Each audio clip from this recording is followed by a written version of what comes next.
ఎందుకంటే water is life, నీరు జీవాధారం. దేశాల మధ్య, రాష్ట్రాల మధ్య పోరాటాలు, యుద్ధాలు జరుగుతాయంటే నీళ్ళ కోసం జరిగిన సందర్భాలు ఎన్నో ఉంటాయి. నీరు ఎంత ముఖ్యమైందో మనం చిన్నప్పుడు సింధు నాగరికత గురించో పుస్తకాల్లో చదువుకున్నప్పుడు ఎక్కడ నీరు ఉంటుందో అక్కడ నాగరికత ఉంటుందని కూడా చదివేవాళ్ళం. ఇవాళ తెలంగాణ ఉద్యమం పుట్టింది కూడా నీళ్ళ నుంచే పుట్టింది. సో అంత ప్రాధాన్యత కలిగినటువంటి నీళ్లకు సంబంధించి ఈ రాష్ట్ర ప్రభుత్వము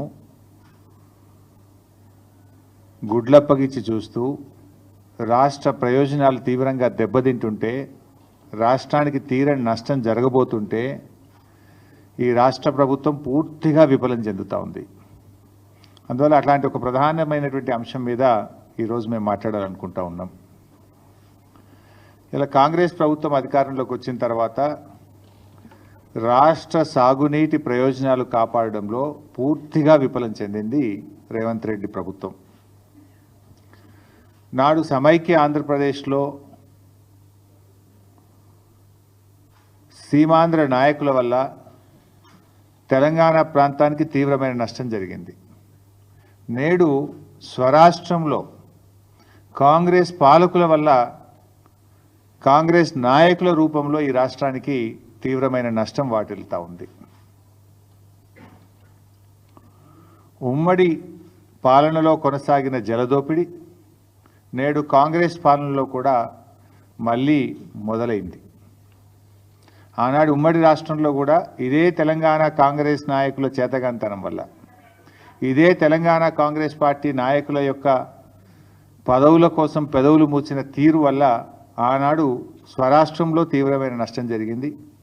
నేడు కూడా మరి గురుదక్షిణ చెల్లించుకుంటున్నారా, పదవులు కాపాడుకోవడానికి పాకులాడుతున్నారా, కారణాలు ఏమైనా కూడా ఈ రాష్ట్రానికి, ఈ రాష్ట్ర ప్రజలకు శాశ్వత ద్రోహానికి ఈరోజు కాంగ్రెస్ పార్టీ పాల్పడతా ఉంది. ఒకటి కాదు, రెండు కాదు, శాశ్వతంగా 200 టీఎంసీల గోదావరి జలాలను తరలించుకుపోయేటువంటి కుట్ర జరుగుతూ ఉంది. గోదావరి బంకచెర్ల ప్రాజెక్ట్ ఏదైతే ఆంధ్రప్రదేశ్ ప్రభుత్వం తలపెట్టిందో, ఈ ప్రాజెక్టు నిర్మాణం వల్ల తెలంగాణకు తీవ్రమైన నష్టం జరగబోతూ ఉంది. పైకి ఏం మాట్లాడుతున్నారు, ఏముంది, ఏదో సముద్రంలో కలిసే నీళ్లు తీసుకుపోతే తప్పేంది అని మాట్లాడుతూ ఉన్నారు. మరి గోదావరిలో అన్ని నీళ్లు ఉన్నదే నిజమైతే, సముద్రంలో కలిసే నీళ్ళు అయితే మరి తెలంగాణ రాష్ట్ర ప్రభుత్వము గోదావరి మీద ప్రాజెక్టులు చేపడితే ఎందుకు మోకాలడ్డం పెట్టినరు? తెలంగాణ ప్రభుత్వం చేపట్టిన ప్రాజెక్టులను రద్దు చేయాలని, అనుమతులు ఇవ్వొద్దని ఆ రోజు కేంద్ర ప్రభుత్వానికి లేఖల మీద లేఖలు ఎందుకు రాసినరు? ఇదే చంద్రబాబు నాయుడు గారి ప్రభుత్వము ఆ రోజు కాళేశ్వరం ప్రాజెక్టుకు మనకు అన్ని అనుమతులు వచ్చినాయి. ఒకటి, అన్ని ప్రాజెక్టుకు రావాల్సిన సిడబ్ల్యూసి నుంచి 9 డైరెక్టరేట్ల నుంచి తెచ్చాం, ఎన్విరాన్మెంట్ క్లియరెన్స్ తెచ్చాం, లాస్ట్కు టీఏసీ ద ఫైనల్ క్లియరెన్స్ కూడా ఆ రోజు మేము తెచ్చుకున్నాం. ఇదే తెలుగుదేశం ప్రభుత్వం ఆనాడు 2018లో అధికారంలో ఉన్నప్పుడు కేంద్ర జలవనరుల శాఖకు రాసిన ఉత్తరం ఇది. ఇందులో చాలా స్పష్టంగా ఏం రాస్తారంటే, Kaleshwaram project unilaterally without approval from FRMB, Apex Council or CWC against the provisions under section 84(3), 85D of AP Reorganization Act 2014. As per 11th schedule at para 7 of AP Reorganization Act 2014, no new projects based on water resources arrived at based on appropriate dependability criteria on Godavari or Krishna rivers can be taken up by the state of Telangana or state of Andhra Pradesh without obtaining sanction from Apex Council. ఇది మీరు రాసిందే. అయితే ఆ రోజు కేంద్ర ప్రభుత్వం కాళేశ్వరం కొత్త project కాదు, Pranahita Chevella కొనసాగింపే Kaleshwaram project అని చెప్పి ఆ రోజు కాళేశ్వరానికి కేంద్ర ప్రభుత్వం అన్ని అనుమతులు కూడా ఇచ్చింది. ఇట్లా చాలా ఉత్తరాలు రాశారు. చివరికి మనం తుమ్మిళ్ళ లిఫ్ట్ ఇరిగేషన్, మన భక్త రామదాస్ లిఫ్ట్ ఇరిగేషన్ కట్టాం గోదావరి మీద. భక్త రామదాస్ అనేది కూడా ఆల్రెడీ ఉన్న ఆయకట్టే, అది ఎస్ఆర్ఎస్పిలో భాగంగా ఉన్న ఆయకట్టుకు టేలెండ్కు నీళ్లు రావడం లేదని మనము చిన్న లిఫ్ట్ పెట్టి పాలేరు నియోజకవర్గానికి నీళ్ళు ఇచ్చాం. ఈ లిఫ్ట్ కూడా ఆపేయాలి, దీన్ని రద్దు చేయాలి, ఈ లిఫ్ట్ కట్టనీయద్దు అని చెప్పి కూడా అప్పటి ఆంధ్రప్రదేశ్ ప్రభుత్వం కేంద్ర ప్రభుత్వానికి సిడబ్ల్యూసికి లేఖ రాసింది. ఇట్లా చాలా లెటర్లు. ఇది చంద్రబాబు నాయుడు గారు స్వయంగా రాసిన లెటర్. మీరు పాలమూరు ఎత్తిపోతల పథకానికి అనుమతి ఇవ్వద్దు, దిండి ఎత్తిపోతల పథకానికి అనుమతి ఇవ్వద్దు, ఇది కొత్త ప్రాజెక్టు, మీరు ఎట్లా స్టార్ట్ చేస్తారు, దీన్ని ఆపాలి అని చెప్పి స్వయంగా చంద్రబాబు నాయుడు గారు ఆయన ఓన్ హ్యాండ్ రైటింగ్తో రాసిన లెటర్. సరే, ఇట్లా ఇవన్నీ ఒకటి కాదు రెండు కాదు, ఆంధ్రప్రదేశ్ ప్రభుత్వం రాసిన 20-30 లెటర్లు ఇవి. తెలంగాణ ప్రాజెక్టులకు అడ్డుపడుతూ తెలంగాణ ప్రాజెక్టులను నిలిపివేయాలని, అనుమతులు ఇవ్వొద్దని, మీరు ఎట్లా కడతారని కోర్టుల్లో కేసులు వేశారు, కేంద్ర ప్రభుత్వం దృష్టికి తీసుకుపోయినారు, గ్రీన్ ట్రిబ్యునల్లో కూడా కేసులు వేసిండ్రు. అయితే ఈరోజు మరి నేను అడుగుతా ఉన్నా, గోదావరి బనకచెర్ల ప్రాజెక్టు కొత్త ప్రాజెక్టు కాదా? అసలు కేంద్ర ప్రభుత్వం ఎందుకు నిద్రపోతూ ఉంది? ఈరోజు మన రాష్ట్రంలో ఏపీ రీఆర్గనైజేషన్ యాక్ట్ తర్వాత ఇటు తెలంగాణలోనైనా అటు ఆంధ్రప్రదేశ్లోనైనా కొత్త ప్రాజెక్టు చేపట్టాలంటే కేఆర్ఎంబి జిఆర్ఎంబి అనుమతి తీసుకోవాలి. ఆ నదీ పరివాహక ప్రాంతంలో ఉన్నటువంటి రాష్ట్రాల నుంచి అంతర్రాష్ట్ర ఒప్పందం జరగాలంటే నదీ పరివాహక ప్రాంతంలో ఉండే అన్ని రాష్ట్రాలు ఒప్పుకోవాలి. నంబర్ 3, ఏపీ రీఆర్గనైజేషన్ యాక్ట్ ప్రకారంగా ఎపెక్స్ కౌన్సిల్లో కొత్త ప్రాజెక్టు అనుమతి పొందాలి. Number 4, central water commission clearance తీసుకోవాలి. నంబర్ 5, ఎన్విరాన్మెంట్ క్లియరెన్స్ తీసుకోవాలి. ఏ అనుమతి కూడా లేదు ఇప్పుడు గోదావరి బనకచెర్ల ప్రాజెక్టుకు, ఏ అనుమతి లేదు. నేను పైన చెప్పిన దాంట్లో ఏ ఒక్క అనుమతి లేకుండా నియమ నిబంధనలన్నీ బుల్డోజ్ చేస్తూ కేంద్రం జుట్టు తన చేతుల్లో ఉంది అని చెప్పి ఇష్టారీతిన రాత్రికి రాత్రి ప్రాజెక్టు రూపకల్పన చేసి ఇవాళ టెండర్లు పిలిచి ముందుకు పోతా ఉన్నారు. ఇది ఎక్కడి పద్ధతి అని నేను అడుగుతా ఉన్నా. అంటే మేము కాళేశ్వరం కడతానో, భక్త రామదాస్ కడతానో, మేము పాలమూరు కడతానో, దిండి కడతానో, ఆ రోజు కేంద్ర ప్రభుత్వానికి లేఖలు రాస్తారు, సిడబ్ల్యూసికి లేఖలు రాస్తారు, గ్రీన్ ట్రిబ్యునల్లో కేసేస్తారు, హైకోర్టులో కేసేస్తారు, సుప్రీంకోర్టులో కేసులేసి మోకాలు అడ్డం పెట్టే ప్రయత్నం చేస్తారు. కానీ ఇవాళ మీరు మేము కట్టిన అన్నీ కూడా పాత ప్రాజెక్టులు. పాలమూరు అయినా ఉమ్మడి ఆంధ్రప్రదేశ్లో స్టార్ట్ చేసిందే, కాళేశ్వరం అయినా ఉమ్మడి ఆంధ్రప్రదేశ్లో స్టార్ట్ చేసిందే. కానీ మీరు ఇలా కొత్త ప్రాజెక్టును నియమ నిబంధనలన్నీ కూడా ఉల్లంఘించి ఇవాళ ఆంధ్రప్రదేశ్ కడతా ఉంది.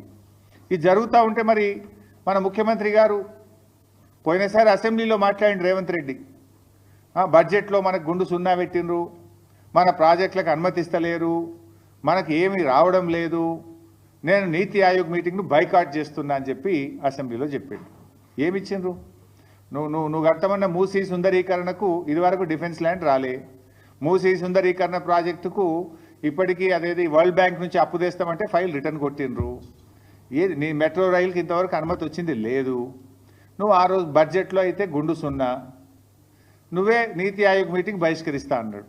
మరి నిన్న నేను పొద్దుగాలనే అందరికంటే ముందు పోయి కూర్చున్నాడు. నేను నీతి ఆయోగ్ మీటింగ్లో అందరికంటే ముందు పోయి రేవంత్ రెడ్డి రాత్రే పోయాడు, పొద్దుగాల ఫస్ట్ కూర్చున్నాడు, మంచి రాముడు మంచి బాలు లెక్క కూర్చున్నాడు. నేను అనుకున్నా దీని గురించి మాట్లాడతాడేమో, ఈ గోదావరి బంకచెర్ల ప్రాజెక్టును గట్టిగా ఎదిరించడానికే పోయిండేమో, నిలదీయడానికే పోయిండేమో ప్రధానమంత్రిని అని నేను అనుకున్నా.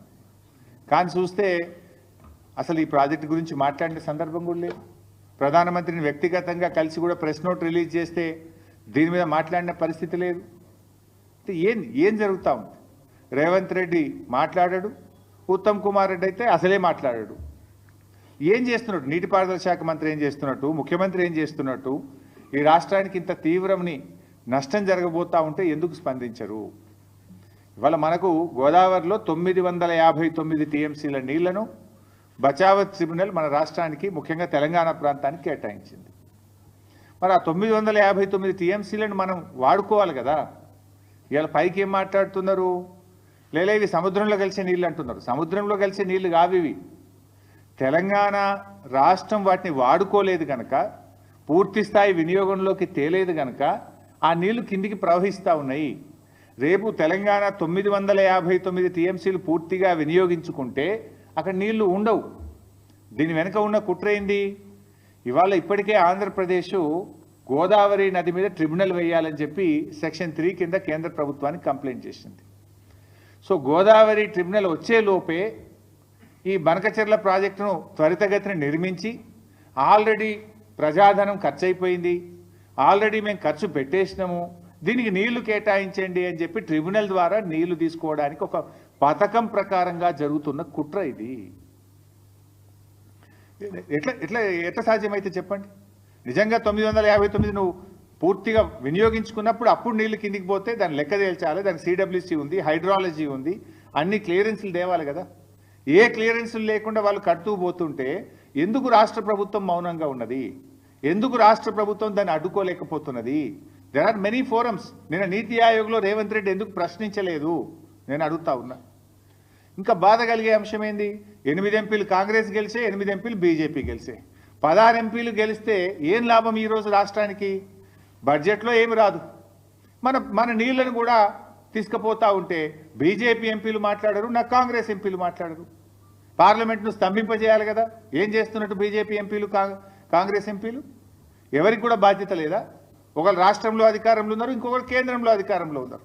కేంద్రంలో అధికారంలో ఉన్న వాళ్ళు చట్టాన్ని ఉల్లంఘించి పక్క రాష్ట్రం నీళ్లు తీసుకుపోయే ప్రయత్నం చేస్తుంటే కేంద్రంలో ఆ చట్టాన్ని అమలు చేయాల్సినటువంటి వాళ్ళు ఆపే ప్రయత్నం చేయరు. రాష్ట్రంలో అధికారంలో ఉన్న పార్టీ కానీ 8 ఎంపీలు కానీ ఇవాళ దాని మీద ఏ పోరాటం అయితే చేయాలనో, లీగల్గా కావచ్చు, చట్టపరంగా కావచ్చు, లేదా ప్రభుత్వ పరంగా కావచ్చు, లేదా ప్రజా పోరాటం కావచ్చు, దేనికి కూడా పట్టించుకోకుండా నిమ్మకు నీరెత్తినట్టుగా రాష్ట్రంలో ఉన్న కాంగ్రెస్ పార్టీ, కాంగ్రెస్ ప్రభుత్వం ఈరోజు మొద్దు నిద్రపోతున్నటువంటి పరిస్థితి ఉన్నది. ఇలా ముఖ్యంగా ఈ రాష్ట్రం నుంచి 2 కేంద్ర మంత్రులు ఉన్నారు, కిషన్ రెడ్డి గారు, బండి సంజయ్ గారు. మీకు బాధ్యత లేదా అని అడుగుతా ఉన్నా. మీరు ఈ రాష్ట్రానికి ప్రాతినిధ్యం వహిస్తూ ఈ రాష్ట్రానికి అన్యాయం జరుగుతూ ఉంటే మీరు ఏం చేస్తున్నారో నేను అడుగుతా ఉన్నా. కిషన్ రెడ్డి గారు, మీరు చాలా సీనియర్ నాయకుడు, ఎమ్మెల్యేగా కూడా పనిచేశారు. మరి మీరు సిడబ్ల్యూసీకి వెళ్ళి ఏ రకంగా గోదావరి బంకచెర్లకు అనుమతిస్తారో ప్రశ్నించారా? క్యాబినెట్ మీటింగ్లో ప్రధానమంత్రి గారికి మీరు చెప్పరా? ఇలా ఎంత దుర్మార్గం అంటే, ఏ అనుమతి లేదు దానికి. నా జిఆర్ఎంబి అనుమతి లేదు, సిడబ్ల్యూసీ అనుమతి లేదు, ఎన్విరాన్మెంట్ క్లియరెన్స్ లేదు, అపెక్స్ కమిటీ అనుమతి లేదు. ఏ అనుమతి లేకుండానే కేంద్ర ప్రభుత్వం 50% నిధులు గ్రాంట్ కింద ఇస్తుందట. మరో 50% నిధులు ఎఫ్ఆర్బిఎంకు అదనంగా అప్పు తెచ్చుకోవడానికి అనుమతిస్తుంది అని చెప్పి చంద్రబాబు నాయుడు గారు స్వయంగా ప్రెస్ మీట్లో చెప్తున్నారు, పత్రికల్లో వార్తలు వస్తున్నాయి. ఎట్లా ఇస్తారు? ఒక చిన్న చెరువు కట్టాలంటేనే ఎన్విరాన్మెంట్ క్లియరెన్స్ అడుగుతారు, ఒక చిన్న ప్రాజెక్టు కట్టాలంటేనే మీకు వాల్తా చట్టము, ఈ చట్టము, ఆ చట్టము, రకరకాల అనుమతులు అడుగుతారు. ఇంత పెద్ద ప్రాజెక్ట్, ఇంటర్లింకింగ్ ఆఫ్ రివర్స్, ఒక నదిని ఇంకో నదికి కలిపేటువంటి ప్రాజెక్టుకు మరి దాంట్లో అంతర్రాష్ట్ర సమస్యలు కూడా ఉన్నాయి. మహారాష్ట్ర ఉంది, కర్ణాటక ఉంది, తెలంగాణ ఉంది. పైన ఎగువ ఉన్న రాష్ట్రాల అభిప్రాయాలు తీసుకోరా? జిఆర్ఎంబి అనుమతి తీసుకోరా? ఇవి లేకుండా మరి ఎట్లా కేంద్ర ప్రభుత్వం ఆర్థికపరమైన అనుమతిస్తుంది? ఎట్లా కేంద్ర ప్రభుత్వం ఈ ప్రాజెక్టు కట్టడానికి అనుమతిస్తుంది? మరి కేంద్రం అనుమతిస్తుంటే ఆ ప్రభుత్వంలో ఉన్న కిషన్ రెడ్డి, బండి సంజయ్లు ఎందుకు మౌనంగా ఉంటున్నారు? రాష్ట్ర ప్రయోజనాలు మీకు పట్టవా? మీ పదవులే మీకు ముఖ్యమా? తెలంగాణ రాష్ట్ర ప్రయోజనాలు మీకు ముఖ్యమా అని నేను అడుగుతా ఉన్నా. మీకు బాధ్యత లేదా అని నేను అడుగుతా ఉన్నా. అడగండి, ప్రశ్నించండి, మన రాష్ట్ర ప్రయోజనాలు కాపాడండి. అవసరమైతే కిషన్ రెడ్డి గారు ఆల్ పార్టీ డెలిగేషన్ లీడ్ చేయండి, మేమందరం వస్తాం ప్రధానమంత్రి గారి దగ్గరికి. ఈ రాష్ట్రం నుంచి కేంద్ర కేబినెట్ మంత్రిగా ఉన్న కిషన్ రెడ్డి గారు అన్ని పార్టీలను తీసుకుపోయి తెలంగాణ ప్రయోజనాలు కాపాడవలసిన బాధ్యత మీ మీద ఉన్నది. పదవిలో ఉండడం ముఖ్యం కాదు, ప్రజల ప్రయోజనాలు ముఖ్యం. ప్రజల యొక్క, ఈ రాష్ట్రం యొక్క ప్రయోజనాలు మీరు కాపాడలేకపోతే ఆ పదవిలో ఉండే అర్హత కూడా మీకు లేదు అని చెప్పి నేను మనవి చేస్తా ఉన్నా. ఎట్లా ఇస్తారు నిధులు? ఎట్లా ఇస్తారు? అసలు ఆ ప్రాజెక్టుకు జీరో పర్మిషన్స్. నైదర్ సిడబ్ల్యూసీ, నార్ జిఆర్ఎంబి, నార్ ఎన్విరాన్మెంట్ క్లియరెన్స్, నార్ ఇంటర్స్టేట్ అగ్రిమెంట్, నథింగ్. ఇక దానికి ఏ రకంగా ఇస్తారు అని నేను అడుగుతా ఉన్నా. ఇంకా ఉల్టా బాధ కలిగే అంశం ఏంటంటే, తెలంగాణ ప్రభుత్వం అన్ని అనుమతులతో మనం కాళేశ్వరం ప్రాజెక్టును త్వరితగతిన పూర్తి చేయాలి, తెలంగాణ ప్రజల రైతుల దాహార్తిని తీర్చాలని చెప్పి మనము కేంద్ర ప్రభుత్వ సంస్థల నుంచి అప్పు తెచ్చుకున్నాం. ఇది ప్రైవేట్ బ్యాంకులు కాదు, రేవంత్ రెడ్డి లెక్క 170 కోట్ల బ్రోకర్ ఫీజు లంచం ఇచ్చి భూములు కుదబెట్టి షేర్ మార్కెట్లో తేలేమేము కేంద్ర ప్రభుత్వ సంస్థ ఆర్ఈసి పిఎఫ్సి దగ్గర మనం అప్పు తెచ్చినాం. తెస్తే ఇదే కేంద్ర ప్రభుత్వం ఇది ఎఫ్ఆర్బిఎం కంటే అదనంగా ఉన్నది అని రికవరీ పెట్టింది మన మీద. రికవరీ పెట్టింది కేంద్ర ప్రభుత్వం. మీరు అప్పు తెచ్చింది ఎఫ్ఆర్బిఎం పరిమితి దాటారు అని చెప్పి మనకేమో రికవరీ పెట్టారు. కానీ ఇప్పుడు ఆంధ్రప్రదేశ్కి ఏమంటున్నారు, మీకు 40,000 కోట్లు గ్రాంట్గా ఇస్తాం, ఇంకో 40,000 కోట్లు అదనంగా అప్పు తెచ్చుకోవడానికి ఎఫ్ఆర్బిఎం పరిమితులు దాటి కూడా మీకు పర్మిషన్ ఇస్తాం. అంటే ఆంధ్రప్రదేశ్కో నీతి, తెలంగాణకో నీతి. ఏం మేము భారతదేశంలో భాగంగా కాదా? మరి భారతదేశ అభివృద్ధిలో తెలంగాణ భాగస్వామ్యం లేదా? ఎందుకు తెలంగాణ పట్ల బీజేపీకి ఇంత కక్ష అని నేను అడుగుతా ఉన్నా. ఎందుకు బీజేపీ తెలంగాణ మీద పగబట్టింది అని నేను అడుగుతా ఉన్నా. ఇవాళ మీరు పోలవరం జాతీయ ప్రాజెక్ట్ ఇచ్చారు ఆంధ్రప్రదేశ్కు, సంతోషం, వి వెల్కమ్. మాకేం జలసీ లేదు. మాకెందుకు జాతీయ ప్రాజెక్ట్ ఇవ్వరు? మా పాలమూరు ఎత్తిపోతల పథకానికి ఎందుకు ఇవ్వరు? మా కాళేశ్వరంకి ఎందుకు ఇవ్వరు? మా సీతారామ ప్రాజెక్టుకి ఎందుకు ఇవ్వరు? ఆంధ్రప్రదేశ్కి ఆల్రెడీ పోలవరం జాతీయ ప్రాజెక్ట్ ఇచ్చారు. ఇప్పుడు రెండవది గోదావరి బండ్కచెర్లకు కూడా 80,000 కోట్ల రూపాయలు ఇస్తామంటున్నారు. దానికి 80,000 ఇస్తారు, పోలవరంకు 80,000 కోట్లు, దాదాపు 80,000 దాటుతుంది పోలవరం కూడా. అంటే 1,60,000 కోట్ల రూపాయలు ప్రాజెక్టుల నిర్మాణానికి ఆంధ్రప్రదేశ్కు సమకూరుస్తున్నారు. అందులో ఒక పై సంబంధం అన్న తెలంగాణకి ఇచ్చారా? 1%, 1,600 కోట్లని ఇచ్చారా అని అడుగుతా ఉన్నా నేను. ఇయ్యనప్పుడు 8 ఎంపీలు బీజేపీ గెలిచి ఏం ప్రయోజనం? 2 కేంద్ర మంత్రులు ఈ రాష్ట్రం నుంచి ఉండి ఏం ప్రయోజనం? మీరున్నది పదవులు అనుభవించడానికా, ప్రజలకు సేవ చేయడానికా? ఈ రాష్ట్ర హక్కులు కాపాడడానికా? ఈ రాష్ట్ర హక్కులు హరిస్తుంటే కళ్ళు మూసుకొని కూర్చోవడానికి ఉన్నారా అని చెప్పి నేను అడుగుతా ఉన్నా.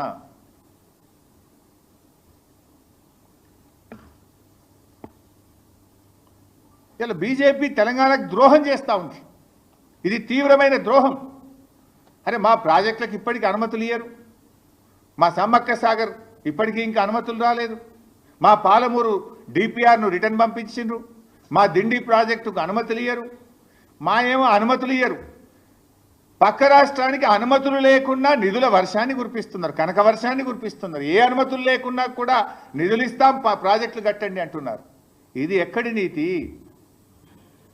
మరి ఈ రాష్ట్రం నుంచి బీజేపీకి ప్రాతినిధ్యం వహిస్తున్న వాళ్ళకు బాధ్యత లేదా అని చెప్పి నేను అడుగుతా ఉన్నా. ఈరోజు కిషన్ రెడ్డి గారు చొరవ చూపాలి. అవసరమైతే మీరే ఆపండి, లేదంటే అఖిలపక్షాన్ని తీసుకుపోయినా సరే ఈ గోదావరి బనకచెర్ల ప్రాజెక్టు, అక్రమ ప్రాజెక్టును నిలిపాలి, ఆపివేయాలని చెప్పి నేను డిమాండ్ చేస్తా ఉన్నా. లేదంటే మేమందరం ఢిల్లీకి వచ్చి సిడబ్ల్యూసి కార్యాలయం ముందు బీఆర్ఎస్ పార్టీ ఆధ్వర్యంలో ధర్నా నిర్వహిస్తాం. కేంద్ర ప్రభుత్వ యొక్క ద్వంద్వ నీతిని ఢిల్లీ వేదికగా ఎండగట్టామని చెప్పి కూడా హెచ్చరిస్తా ఉన్నాం.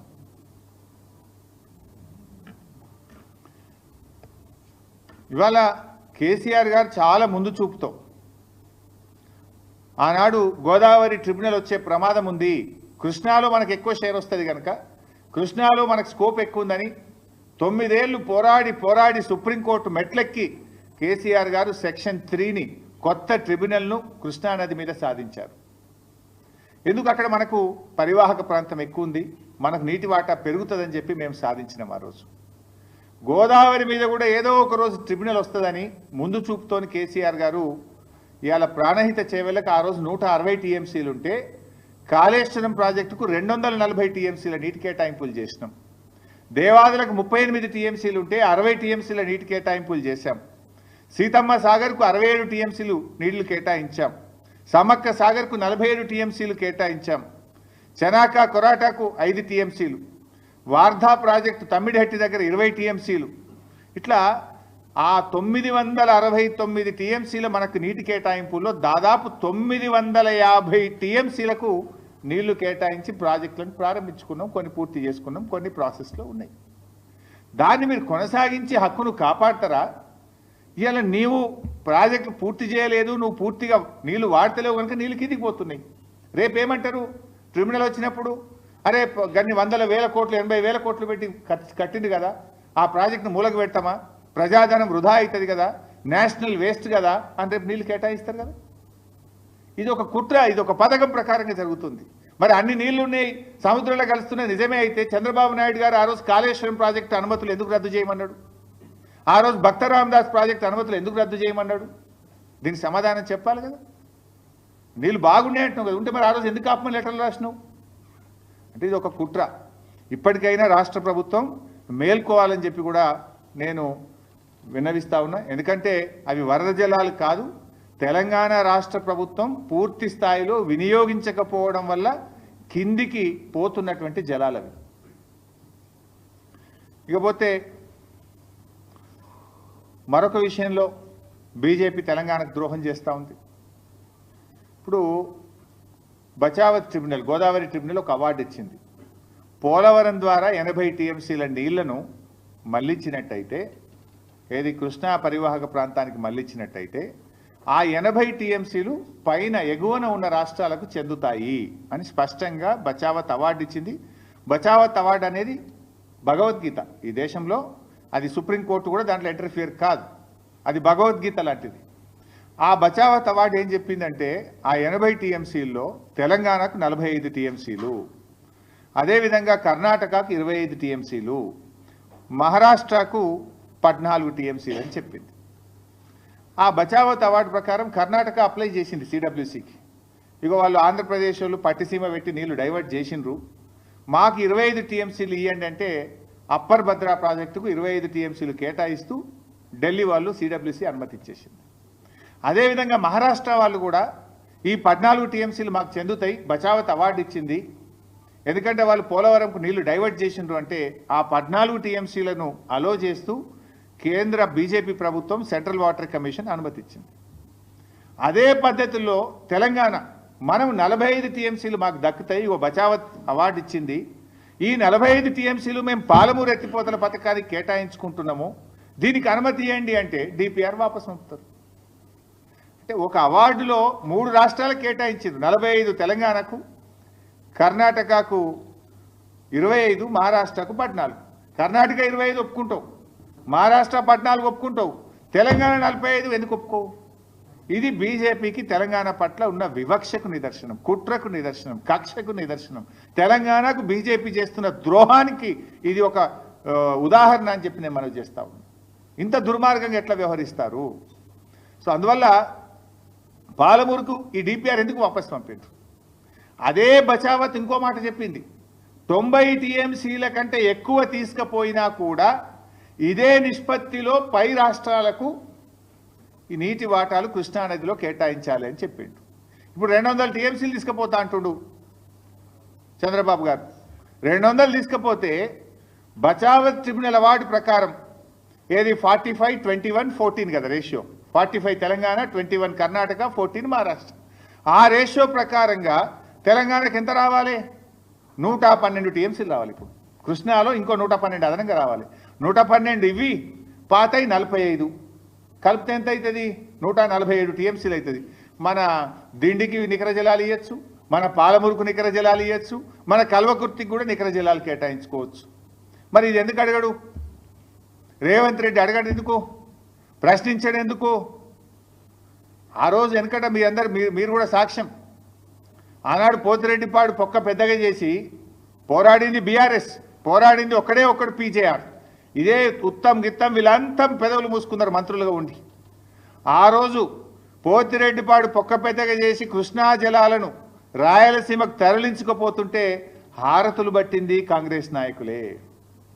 ఇవాళ గోదావరి జలాలను అక్రమంగా ఆంధ్రప్రదేశ్ తరలించుకుపోతుంటే హారతులు పడుతున్నది ఈనాటి ముఖ్యమంత్రి రేవంత్ రెడ్డి గారు.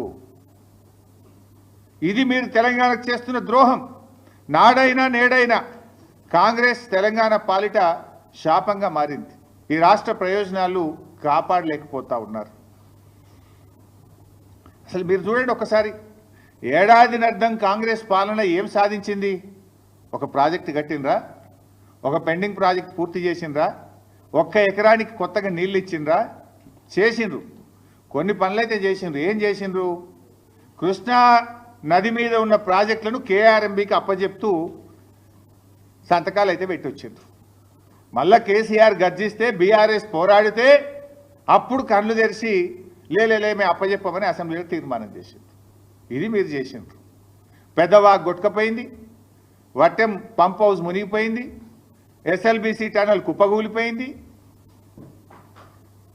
మొన్న మళ్ళా అదేంటి ఆ Srisailam right branch canal, Srisailam right branch canal lining పనులు ఆనాడు ఆంధ్రప్రదేశ్ స్టార్ట్ చేస్తే కేసీఆర్ గారు అపెక్స్ కౌన్సిల్లో మాట్లాడి ఆనాటి బీఆర్ఎస్ ప్రభుత్వం పోరాడి Srisailam right branch main canal లైనింగ్ను మేము ఆపించినాం. ఆ రోజు లైనింగ్ చేస్తే 90,000 క్యూసెక్కులు పోతాయి రోజుకు. ఇప్పుడు 40,000 పోతున్నాయి. లైనింగ్ చేస్తే 90,000 పోతుంది. ఇది చేయరాదు, ఇది అక్రమము, దీనికి అనుమతి లేదు అని మేము పోరాడి ఆ రోజు ఆపించినాం. ఇవాళ రేవంత్ రెడ్డి ప్రభుత్వం రాగానే లైనింగ్ స్టార్ట్ అయింది. వీళ్ళు కళ్ళు మూసుకున్నారు, మాట్లాడలేరు. కేఆర్ఎంబీకి ప్రాజెక్టులు అప్పచెప్తా అంటావు, శ్రీశైలం రైట్ బ్రాంచ్ కెనాల్ లైనింగ్కు చేసి 90,000 క్యూసెక్కులు తీసుకుపోతామని లైనింగ్ పనులు ప్రారంభిస్తే దాన్ని కూడా ఈ ప్రభుత్వం నిలువరించలేకపోయింది, ఆపలేకపోయింది అనేటువంటి విషయాన్ని కూడా మనం చేస్తూ ఉన్నా. ఇక తర్వాత కేఆర్ఎంబీ పనిచేయదు, రాష్ట్ర ప్రభుత్వం అడగదు. మనకు కృష్ణానదిలో తాత్కాలిక ఒప్పందం ఉన్నది. ఇప్పుడు అవార్డు ఫైనల్ అయ్యేదాకా ఎట్లాగో ఇప్పుడు వాదనలు జరుగుతూ ఉన్నాయి. సెక్షన్ 3 కేసీఆర్ గారు సాధించిండ్రు. కృష్ణాలో మన ఫైనల్ షేర్ మనకు వస్తుంది. తాత్కాలికంగా 34% నీటి కేటాయింపులు, ఇది కూడా ఈల పుణ్యమే. అప్పుడు ఉమ్మడి ఆంధ్రప్రదేశ్లో ప్రాజెక్టులు కట్టకపోవడం వల్ల ఆనాడు ఉమ్మడి ఆంధ్రప్రదేశ్ అసెంబ్లీలో కేవలం 34% మనకు ఉండడం వల్ల ఆ తాత్కాలిక ఒప్పందం 34% వచ్చింది. 34% జలాలు తెలంగాణ వాడుకునే హక్కును కలిగి ఉంటే ఈ రేవంత్ రెడ్డి ప్రభుత్వం యొక్క చేతగానితనం వల్ల, ఉత్తమ్ కుమార్ రెడ్డి ఉత్తుత్త మాటల వల్ల ఇవాళ తెలంగాణ 65 టీఎంసీల నీళ్లను తక్కువ వాడుకున్నది ఈ సంవత్సరం. We're able to use only 27%, ever lowest after formation of the state. Telangana రాష్ట్రం ఏర్పడ్డ తర్వాత ఏ సంవత్సరం కూడా కృష్ణానదిలో ఇంత తక్కువ నీళ్లను వాడలేదు. ఎప్పుడైనా 34, 35, 36, 38 వాడినాం. కానీ రేవంత్ రెడ్డి ప్రభుత్వం యొక్క పట్టింపు లేకపోవడమా, పరిపాలన సామర్థ్యం లేకపోవడమా, లేదా గురుదక్షిణ చెల్లించుకోవడంలో భాగమా, కారణం ఏదైనా 27% నీళ్లను మాత్రమే తెలంగాణ ప్రభుత్వం వాడుకున్నది. రోజు పెద్ద పెద్ద మాటలు మాట్లాడతావు కదా ఉత్తమ్ కుమార్ రెడ్డి, దీని మీద ఎందుకో మాట్లాడవు? చెప్పిందే చెప్పి అబద్ధాల పాట పాడుతుంటావు కదా కాళేశ్వరం మీద. ఇక్కడ నువ్వు ఫెయిల్ కాలేదా? నువ్వు అసెంబ్లీలో 6 ప్రాజెక్టులు పూర్తి చేస్తే 6,50,000 ఎకరాలకు ఇస్తాను నువ్వు మొదటి ఏడాది. ఏడాది అర్థమైంది 6,000 ఎకరాలకు కూడా నీళ్ళు ఇయ్యలే. అంటే ఇట్లా మీరు చూస్తే కేఆర్ఎంబీ మీద ప్రాజెక్టులు అప్పచెప్తారు. కృష్ణానదిలో మనకు 34% వాటా ఉంటే కేవలం 27% వాడి 65 టీఎంసీలు ఈ సంవత్సరం తక్కువ వాడుకున్నాం. అందువల్ల ఇలా ఖమ్మంలో పంటలు ఎండినాయి, నల్లగొండలో పంటలు ఎండినాయి, సూర్యాపేటలో పంటలు ఎండినాయి, మహబూబ్ నగర్లో పంటలు ఎండే పరిస్థితి ఏర్పడ్డది. ఉన్న నీళ్లను కూడా వాడుకోలేని చేతగాని దద్దమ్మ ప్రభుత్వం ఈ కాంగ్రెస్ ప్రభుత్వం. శ్రీశైలం రైట్ బ్రాంచ్ కెనాల్కు లైనింగ్ అయితే దాన్ని ఆపలేవు.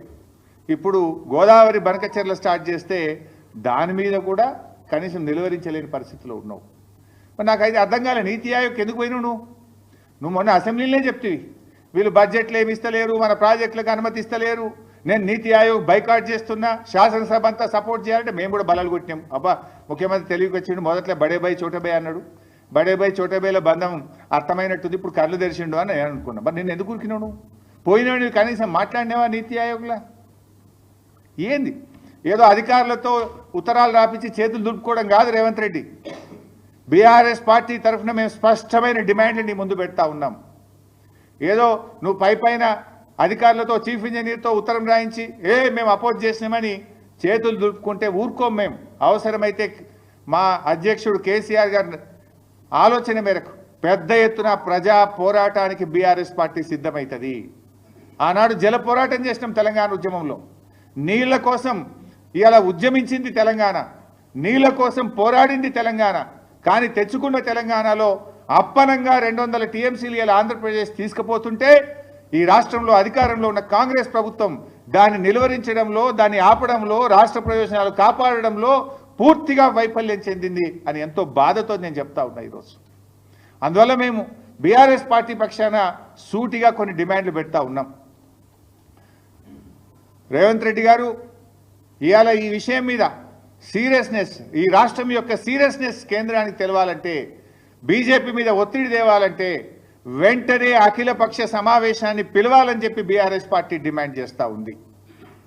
నంబర్ 2, ప్రత్యేక అసెంబ్లీ సమావేశం పెట్టి గోదావరి బనకచెర్ల ప్రాజెక్టును తెలంగాణ రాష్ట్రం తీవ్రంగా వ్యతిరేకిస్తుందని అసెంబ్లీలో చర్చించి అసెంబ్లీలో ఏకగ్రీవ తీర్మానం చేసి కేంద్ర ప్రభుత్వానికి పంపాలని చెప్పి మేము డిమాండ్ చేస్తూ ఉన్నాం. అదేవిధంగా సుప్రీంకోర్టుకు వెళ్ళాలి. ఇప్పుడు కేసీఆర్ గారు సెక్షన్ 3 తెచ్చిండు. ఎందుకు? It's the right of our state. Section 3 తెస్తే దాని మీద ఆంధ్రప్రదేశ్ సుప్రీంకోర్టుకు పోయింది, సుప్రీంకోర్టులో కేసు వేసింది. అది మన హక్కు మీదనే వాళ్ళు ఆ రకంగా కేసులు వేస్తే, ఏ హక్కు లేకుండా ఏ అనుమతులు లేకుండా వాళ్ళు గోదావరి బంకచెర్ల కడుతుంటే, కేంద్ర ప్రభుత్వం నిధులు ఇస్తుంటే నువ్వు సుప్రీంకోర్టుకు పోయి ఆపాల్సిన బాధ్యత నీకు లేదా? నీ ఎంపీలు పార్లమెంటు చేయాల్సిన బాధ్యత మీకు లేదా? నీతి ఆయోగ్ మీటింగ్లో ప్రశ్నించాల్సిన బాధ్యత నీకు లేదా? ఏం చేస్తున్నావు? నిద్రపోతున్నావా? ఆఫీసర్లతో ఉత్తరాలు రాసి చేతులు దులుపుకుందాం అనుకుంటున్నావా? తక్షణమే అఖిలపక్షం పిలవండి, ప్రత్యేక అసెంబ్లీ సమావేశం పెట్టి ఏకగ్రీవ తీర్మానాన్ని కేంద్రానికి పంపండి, సుప్రీంకోర్టులో కేసు వేసి న్యాయ ద్వారా మన రాష్ట్ర హక్కులు కాపాడండి, మీ ఎంపీలను వెళ్ళి పార్లమెంట్లో గట్టిగా ప్రశ్నించమని చెప్పండి.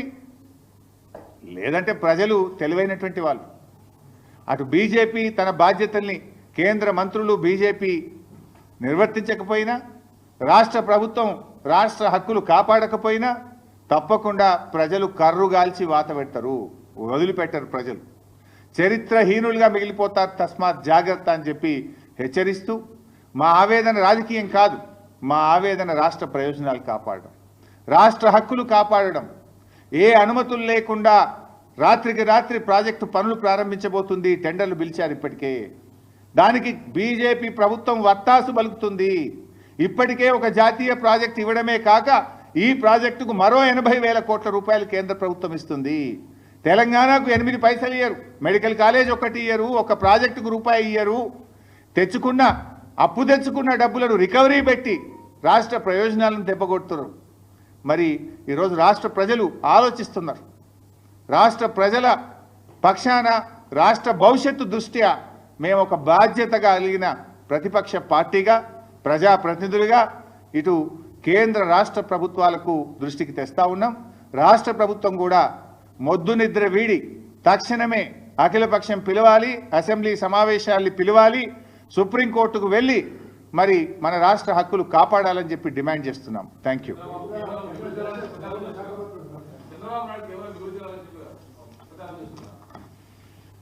ఒకవేళ అవి మిగులు జలాలైతే తెలంగాణ తెచ్చుకున్న కాళేశ్వరం ప్రాజెక్టును అనుమతులు రద్దు చేయాలని ఎందుకు అడిగారు? భక్త రామదాస్ ప్రాజెక్టుకు అనుమతులు ఇవ్వద్దని ఎందుకు అడ్డుకున్నారు? మిగులు జలాలైతే మరి మా ప్రాజెక్టులు పాలమూరుకు మిగతా ప్రాజెక్టులకు నీటి కేటాయింపులు ఎందుకు ఆపుతున్నారు? మీరు సహకరించాలి కదా. మీరు ఆ రోజు ఎందుకు లెటర్ల మీద లెటర్లు రాసి మా ప్రాజెక్టులు అడ్డుకున్నారు? సమాధానం చెప్పండి. అవి మిగులు జలాలు కావు. తెలంగాణ ప్రభుత్వం మనకు కేటాయించబడిన 959 టీఎంసీలను పూర్తిగా వినియోగించకపోవడం వల్ల కిందికి పోతున్నటువంటి జలాలు.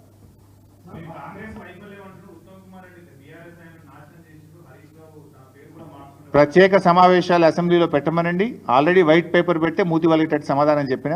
మళ్ళీ ఏ అంశం మీద పెట్టాడో, ఎస్ఎల్బీసీ టనల్ ఎందుకు గూలిందో పెట్టాడా చర్చ పెట్టమని, కాళేశ్వరం మీద చర్చ పెట్టాడా పెట్టమని, లేదా గోదావరి బంకచెర్లలో రాష్ట్ర ప్రయోజనాలు కాపాడడంలో ఎట్లా ఫెయిల్ అయిందో చర్చ పెట్టమనండి.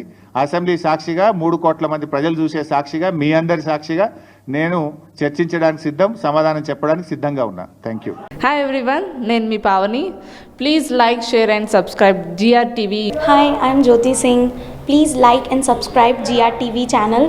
అందరికీ నమస్కారం, నా పేరు Sambit. Please like and subscribe GRTV. Thank you.